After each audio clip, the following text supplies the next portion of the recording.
2 বাটি ময়দা নিয়েছি আমি এখানে, আর এখানে দিচ্ছি আমি খাবার সোডা।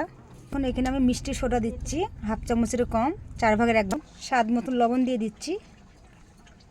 3 চামচ আমুল দুধ আছে। তারপরে দিয়ে দিচ্ছি 3 চামচ 4 চামচ মতন চিনি গুঁড়ো করে নিয়েছি আমি মিক্সিতে। দেখুন আমি চেলে নিয়েছি, আর এটা ফালতুটা ফেলে দেবো। 1 চামচ ইস্ট। দেখুন আমি জল দিয়ে দিচ্ছি। দেখুন আমি মাখিয়ে নিয়েছি আটাটা, আর কীভাবে মাখিয়েছি দেখতেই পাচ্ছেন আপনারা। তো এটাকে আমি 1 ঘন্টার জন্য রেস্টে রেখে দেবো। আধা ঘন্টা আমি এটা আধা ঘন্টার জন্য ঢেকে রেখে গরম করছি, হিট করে নিচ্ছি জিনিসটা।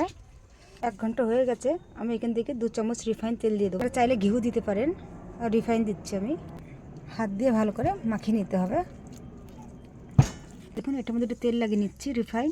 এটাকে হালকা হাতে আরামসে এটা করে নিতে হবে। দেখুন এইখান থেকে করে নিয়েছি। এখানে 10 মিনিটের জন্য ফের রেস্টে রেখে দিচ্ছি। তো দেখুন ব্রেডের আমি এই ডাব্বাটা আমি আজকেই মাঙিয়েছি। এটা আমি ধুয়ে পরিষ্কার করে আগেই রেখেছিলাম যাতে শুকিয়ে যায়। ব্রুশের সাহায্যে একটু তেল দিয়ে দিচ্ছি, পুরোটা মাখিয়ে নেবো ভালো করে। দেখুন 10 মিনিট হয়ে গেছে, এটা আবার তুলে নেবো। তো দেখুন আমি এটার মধ্যে দিয়ে দিচ্ছি। তো দেখুন রিফাইন হালকা দিয়ে দিচ্ছি ওপর থেকে, আর এটাকে পুরো সমান করে নিতে হবে, আর এতটা কমই রাখতে হবে। আমার এখানে আছে 300 গ্রাম ময়দা। দেখো আমি ওপর থেকে সাদা তিল দিয়ে দিচ্ছি, দোকানের মতন দেখতে হয়।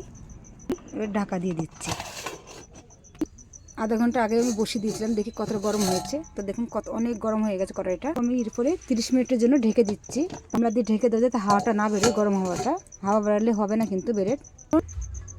ফাইনালি 40 মিনিট হয়ে গেছে, দেখি কীরকম হয়েছে। দেখুন আমি ওপর থেকে রিফাইন লাগিয়ে দিচ্ছি, কারণ এর মধ্যে আপনারা দুধও লাগাতে পারেন কিংবা ঘিও লাগাতে পারেন, কিন্তু আমি রিফাইন লাগাবো, ঘিটা আমাদের চলে না। 5-7 মিনিটের জন্য এটা দিয়ে ঢেকে রাখছি কাপড়টা দিয়ে।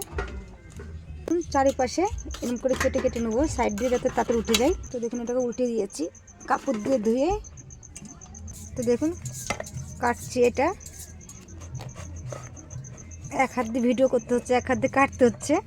তো দেখুন আপনারা দাদা ভাইরা, ব্রেডটা খুব সুন্দর হয়েছে, কিন্তু আমার চাকুর জন্য 3টি চাকুটা একটা তো ধার নেই, তার জন্য আমার ব্রেডগুলো এরকম হয়ে গেছে। তো চাকু নিয়ে এসে এই বাকি ব্রেডটা আমি পরে কাটবো। আর আপনাদের যদি ভালো লেগে থাকে তো নিশ্চয়ই একটু শেয়ার করবেন, আর চ্যানেলটাকে একটু সাবস্ক্রাইব করবেন।